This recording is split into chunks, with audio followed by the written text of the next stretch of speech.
পারস্য উপসাগরের সবচেয়ে ক্ষমতাধর রাষ্ট্র বলা হয় ইরানকে। কিন্তু ইতিহাস জুড়ে কেমন ছিল ইরানের অবস্থান, কতটা শক্তিশালী এবং ঐতিহ্যপূর্ণ ছিল সে অতীতে, তা নিয়েই আমাদের আজকের পর্ব। ইরান পৃথিবীর অন্যতম এক প্রাচীন সভ্যতার নিদর্শন, যার ইতিহাস প্রায় ৭,০০০ বছরের পুরনো। প্রাচীন পারস্য সাম্রাজ্য থেকে শুরু করে ইসলামী বিপ্লব পর্যন্ত ইরানের রয়েছে এক ধারাবাহিক ইতিহাস, এবং এই ইতিহাসের বাঁকে বাঁকে পট পরিবর্তন হলেও এর অধিকাংশ সময়ই ছিল গৌরবময় এবং ঐতিহ্যময়। প্রাগৈতিহাসিক সময়ে খ্রিস্টপূর্ব ৭,০০০ অব্দে ইরানে প্রাচীন সভ্যতার নিদর্শন পাওয়া যায়। এলাম সভ্যতা বা এলামাইট সিভিলাইজেশন, যার বিস্তৃতি ছিল ২৭০০ খ্রিস্টপূর্ব থেকে ৫৩৯ খ্রিস্টপূর্ব পর্যন্ত।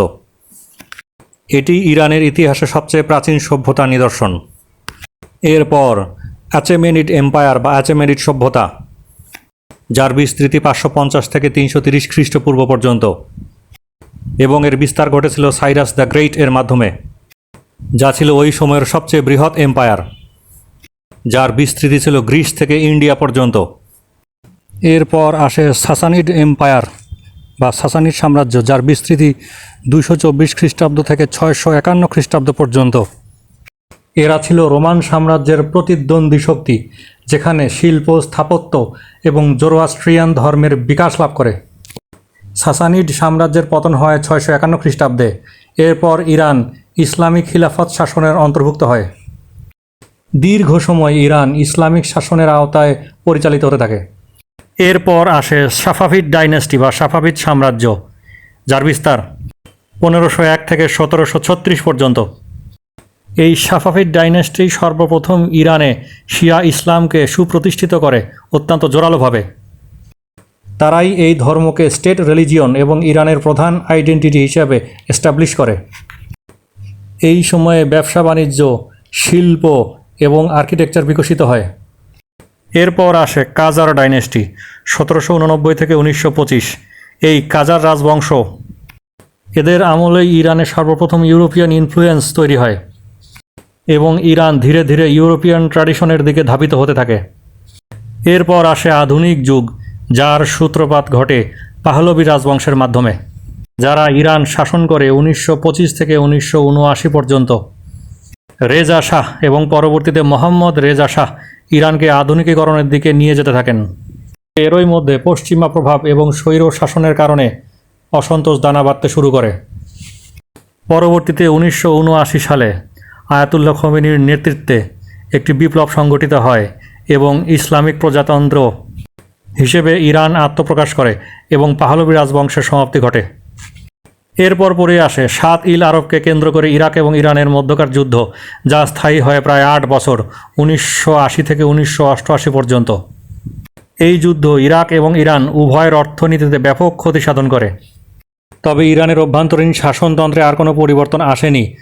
আজকে ২০২৬ পর্যন্ত তারা ওই একই শাসনতান্ত্রিক নিয়মে দেশ পরিচালনা করছে। তবে এখন উল্লেখ করার মতো বিষয় হচ্ছে, এই শাসনতন্ত্রের আওতায় পরিচালিত হয়ে ইরান কতটুকু উন্নতি করছে সেটা কিন্তু রীতিমতো চমকপ্রদ। আধুনিক ইরান যে অবিশ্বাস্য মিসাইল ক্ষমতা এবং ড্রোন প্রযুক্তি উদ্ভাবন করেছে তা দেখে সমগ্র বিশ্ব স্তম্ভিত। তাদের যুদ্ধ প্রযুক্তি ব্যবহৃত হচ্ছে খোদ ইউরোপে, যেখানে রাশিয়ার মতো পরাশক্তি ইরানের ড্রোনের কার্যকারিতা দেখে এতটাই মুগ্ধ যে এটিকে তারা সম্মুখ সমরে ব্যবহার করে যাচ্ছে। এছাড়াও ইরান উদ্ভাবন করেছে সুইসাইড বোট, যা পারস্য উপসাগরে ইরানকে আধিপত্য বিস্তারে সাহায্য করছে। আর মিসাইলের বিষয়ে তো নতুন করে বলার কিছুই নেই। এত অত্যাধুনিক প্রযুক্তির মিসাইল তারা আবিষ্কার করছে, যা ডিফেন্ড করতে গিয়ে হিমশিম খাচ্ছে খোদ যুক্তরাষ্ট্র। সুতরাং নিঃসন্দেহে বলা যায় ইরানের যে ইতিহাস, তাতে বর্তমান সময়েও তারা ইতিহাসের অত্যন্ত গুরুত্বপূর্ণ একটি অবস্থানে, অত্যন্ত উচ্চ অবস্থায় রয়েছে। যুক্তরাষ্ট্র ইসরায়েলের সাথে যুদ্ধের ফলাফল এখনও নির্ধারিত হয়নি, তবে তারা যে হার মানেনি সেটা এখনও বোঝা যাচ্ছে। ইরানের শাসনতন্ত্র নিয়ে আলোচনা সমালোচনা থাকতে পারে, তবে তাদের যে প্রযুক্তিগত উন্নতি তা নিঃসন্দেহে যে কোনো দেশের জন্য অনুসরণযোগ্য, বিশেষ করে বাংলাদেশের জন্য তো অবশ্যই। ইরান শুধু যুদ্ধক্ষেত্রেই নয়, প্রকৌশল ক্ষেত্রেও এখন অনেক উন্নতি করেছে। এখান থেকেই বাংলাদেশের উচিত শিক্ষা গ্রহণ করা। বিশেষ করে বাংলাদেশের প্রকৌশল খাতের যে অবস্থা, তাতে এই প্রকৌশল খাতকে ঢেলে সাজানোর কোনো বিকল্প নেই। প্রকৌশল সেক্টরকে আধুনিকীকরণের সাথে সাথে এই সেক্টরে দক্ষ প্রকৌশলী প্রয়োজন। বর্তমান প্রজন্মের শিক্ষার্থীদের জন্য একটি মেসেজ: তোমরা যারা প্রকৌশল বিশ্ববিদ্যালয়ে ভর্তি হতে চাও তারা বেস্ট মেন্টরশিপ, গাইডেন্স এবং বেস্ট হাউস টিউটর পাওয়ার জন্য ডেসক্রিপশন বক্সে দেখানো নাম্বারে যোগাযোগ করো। আজকের মতো এ পর্যন্তই।